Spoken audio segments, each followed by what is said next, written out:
کبھی اللہ کسی کو فوراً ملا دیتا ہے۔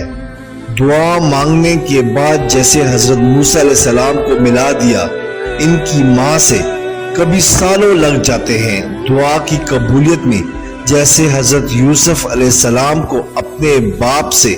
کبھی ایسے بھی ہوتا ہے کہ دعا قبول بھی نہیں ہوتی، جیسے حضرت نوح علیہ السلام کی اپنے بیٹے کے لیے، جو دعائیں قبولیت کا درجہ نہیں پاتی اس دنیا کے لیے، اس کا اجر اللہ آخرت میں دے گا اپنے بندے کو، اور اس اجر کو دے کر بندہ اپنے رب سے کہے گا کہ کاش میری کوئی بھی دعا قبول ہی نہ ہوئی ہوتی۔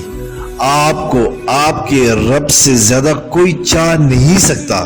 جو آپ کو نہیں ملا اس میں یقیناً کوئی بہتری ہے جس کو آپ کی محدود عقل سمجھ نہیں پاتی۔ لہذا دعا ضرور کریں اور اللہ سے خیر مانگتے رہیں، بے شک اللہ اپنے بندوں پہ بے حد مہربان ہے۔